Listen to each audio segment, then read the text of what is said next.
Hello and welcome to the first video for Chapter 8 in Accounting 205 Income Tax class. Alright, if you looked at the syllabus, you'll notice that this chapter I'm dividing into 2 weeks because there's a lot of material in this chapter, and it's a subject matter that you'll deal with a lot of clients.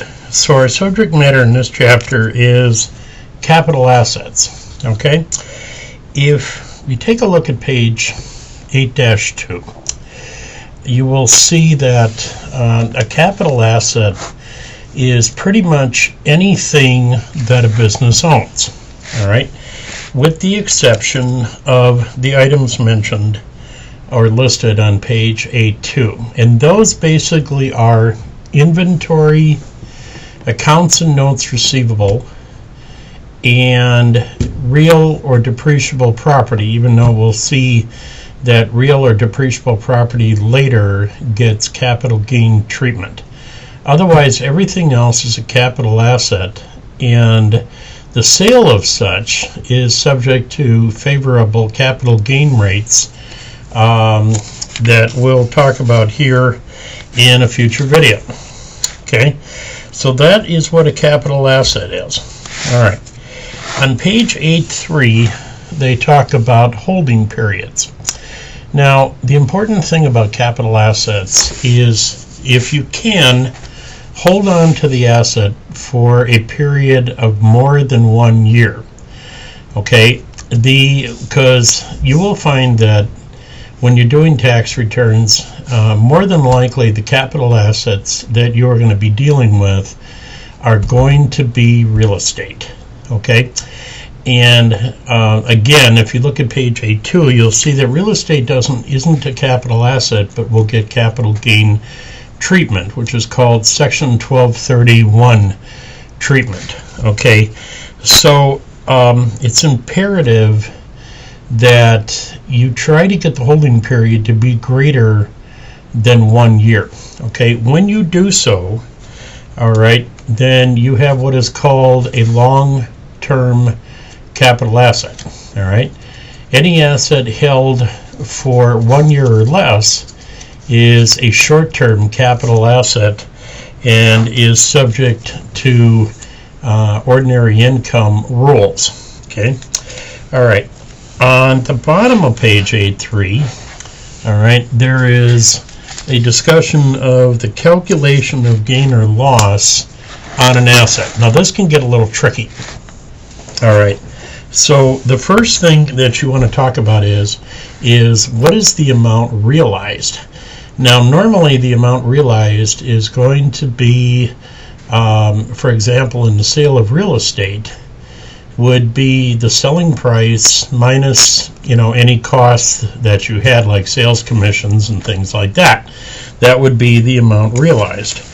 All right, and then you subtract the adjusted basis of the asset. So if you had a piece of real estate that you paid $100,000 for, and you had taken $30,000 of depreciation on it, okay, then the adjusted basis of the asset would be $70,000. $100,000 original cost minus $30,000 depreciation equals an adjusted basis of $70,000.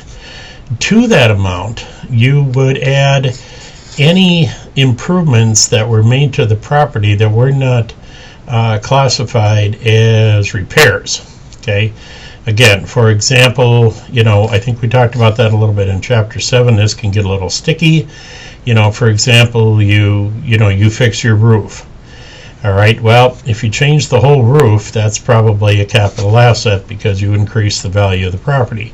If you just fixed a hole in the roof, that would be a repair, and it would not add to the value of the underlying asset, in this case, the house or the building. Okay, so it tells you on page 8.3 in section 8-3A that the realization of a gain or loss, okay, requires the sale or exchange of an asset. Okay, one of the last subjects we'll talk about in Chapter 8 is the exchange of one asset for the other, and which can get a little dicey, actually. So let's take a look at the example on page 8.4. Okay, it says at the top of the page, all right, okay, that during the tax year, Ted sells real estate held as an investment for $75,000. So that's what he sold it for. Okay, he had a $120,000 mortgage on the property. Okay, so it is as if somebody gave Ted $120,000. He paid off the mortgage, okay, so he could sell the property. Well, that means the total sales price is the amount that he received, okay, which in this chapter you will see the term boot, okay, B-O-O-T, and that refers to the amount of cash that is received in a transaction like this, okay, plus the liabilities that were transferred over to the purchaser. So Ted sold the asset for $195,000. Okay, he had some transfer costs, okay, all right, in this case real estate commissions of $11,000. So he realized $184,000, okay, and that doesn't even include, you know, doesn't say anything about any improvements that Ted had made to the property. So the adjusted basis, as shown in the middle of page 8.4, the adjusted basis of a property is the original basis, usually the original cost plus some additional costs, excuse me, all right, plus any capital improvements minus any accumulated depreciation.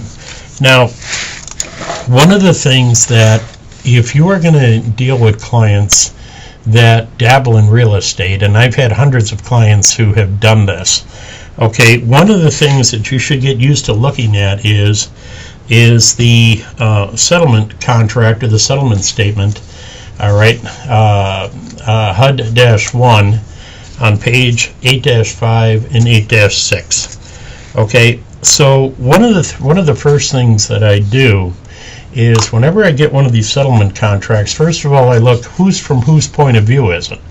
Is it from the seller's point of view or the borrower's point of view? Okay, in this case here, the author has chosen to refer to Alan Young, who is the borrower in this case. So what I would normally do is draw a gigantic X through the seller's side. That way I don't accidentally get the two sides mixed up. And so I only really want to focus on what is important for the borrower, in this case, Mr. Young. So the first thing that I'm going to look at on page 8-5 is what was the sales price? In other words, what did Mr. Young pay for the property? Okay, the next thing that I'm going to look at is, were there any settlement charges? All right, and that's line 103. Okay, well, those settlement charges, you got to turn the page, okay, are coming from the second to the right-hand most column on page 8.6, and it's the column that says paid from borrower's funds at settlement. Okay, so what is important about that column? Okay, let's take a look at the numbers that are in there. All right, on line 803, it says your adjusted origination charges. Okay, well, those are the points that Mr. Young paid. All right, those are the points. All right, points are usually deducted on Schedule A of the tax return, but again, it all depends. If this was rental property, then Mr. Young would probably deduct that on Schedule E. All right, his rental property form. Okay, all right. The next two numbers in rows 804 and 805, okay, are not included in the basis, nor are they deducted. So we're going to ignore those. The next number on line 901 is the daily interest charges. Okay, again, you would deduct this either on Schedule A if it is not a rental property, or Schedule E if it was a rental property. Okay, then you have the amount on line 1101, okay, and you have the amount on line 1103, okay. These are title services and charges paid to the title company. Okay, the $500 would be deducted. All right, because these are title insurance costs. All right. And when I say deducted, that was actually a misterm. All right. Actually, what it does is it adds to the basis of the property. So, and this is shown for you in the first example. All right, on page 8-7. Okay.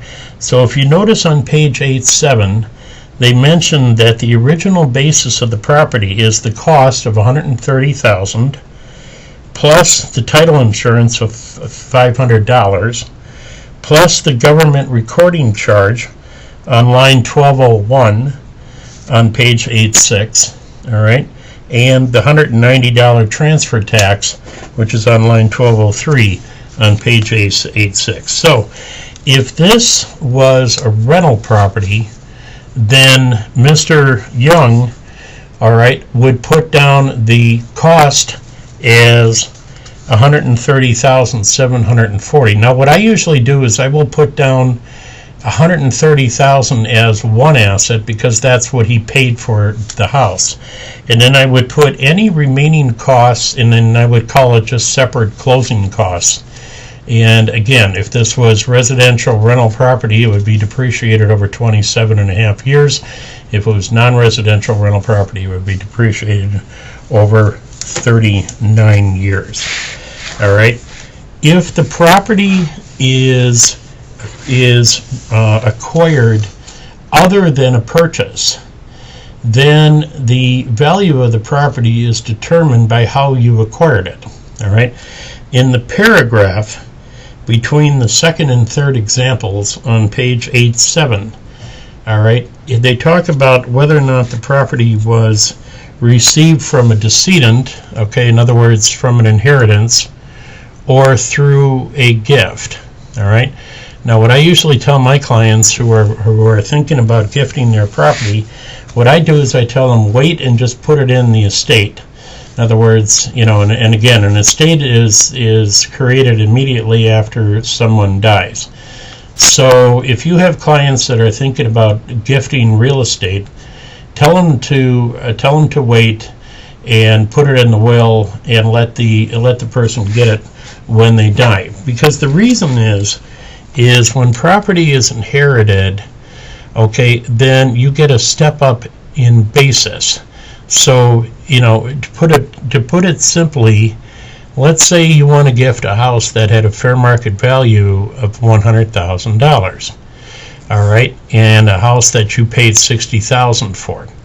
If you gift that house, then the value of that house to the person receiving it is $60,000.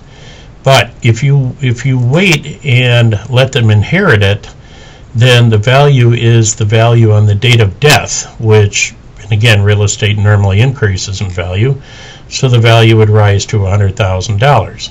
That way, if the person sells the property, they don't have as large of a capital gain as they would if the property was gifted to them. So that paragraph, again, between the third and fourth examples on page 8-7 is extremely important. Okay, so get used to, you know, reading these HUD statements. Again, if you're going to deal with clients that have real estate, it's very important that you look at each one of these lines, line by line, okay, and determine to yourself whether or not you're going to deduct it on Schedule A, deduct it on Schedule E, okay, add to the cost basis of the property, or not worry about it at all, meaning that the numbers will not appear anywhere on the tax return or on future tax returns. That's it for this video.